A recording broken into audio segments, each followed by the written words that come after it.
Greetings from the new home site for Valley Light Home. Wanted to bring you guys an update. We have been here most of the day, the past like 6 hours, with a pretty big team. Our architect and consultants, all the engineers from Nairobi. We've had someone here to talk about our biogas and digester so we can recycle a lot of the water that comes out of the home. We have people here for plumbing and the electrical. We have our partners here, we have the contractor here, we have our clerk of works here. Clay and I are here today, and we are going through this building literally room by room, looking at every wall, looking at every window opening, looking at every door area, looking at where outlets are going to be, looking at where light switches are going to be, looking at where the overhead lights are going to be, looking at where appliances are going to be, and furniture and storage, and you name it. We have been asking all the questions and trying to work through problem solving, how to get answers.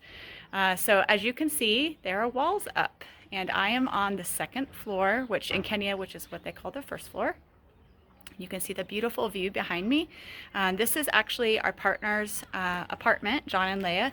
They are going to be living on site and providing opportunity for the kids to have a mom and a dad around full time. And we know that that's really going to help out in the home and allow them to be more hands-on with their staff and with the kids.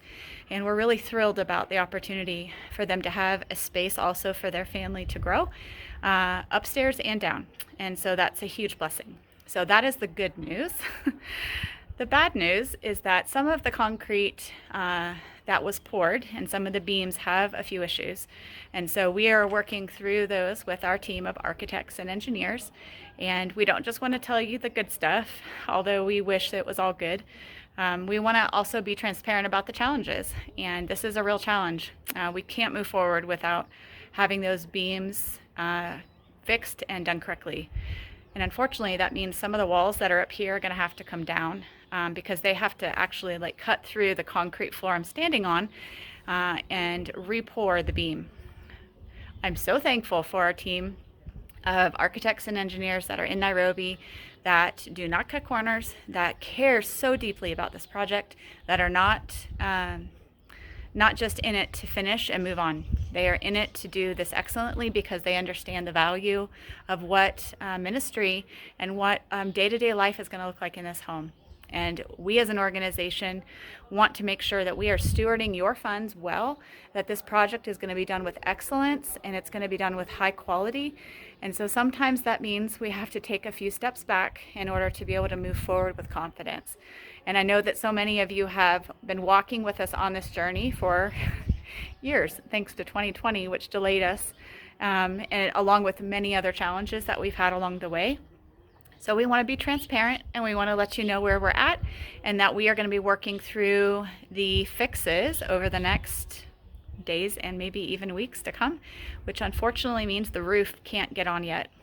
We are really hoping that by next week, when we head back to the US, that we would be able to share pictures of the roof starting to go up. But it does not look like at this time that is going to be a reality. So if you would just hang in there with us, we promise to bring you updates and more information about the process of rebuilding some of these beams. The good thing is not all the beams have an issue. It's just some of them. Remember that agitator video I showed you of the concrete being poured and that machine that they pushed down into the wet concrete, and it moved all the concrete around and it pushed the concrete down into all of the rock in the gravel and moved that concrete around. Well, the problem is in some places the agitator didn't fully agitate correctly, and so that concrete is still not packed well, and so it's going to be redone.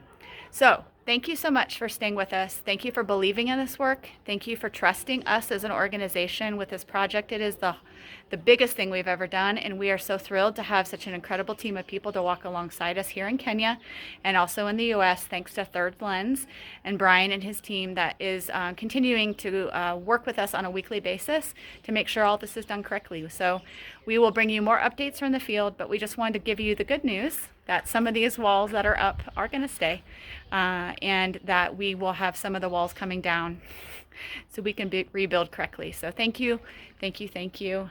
We are grateful for you, and we hope to share more in the coming days and weeks ahead. Asante Sana.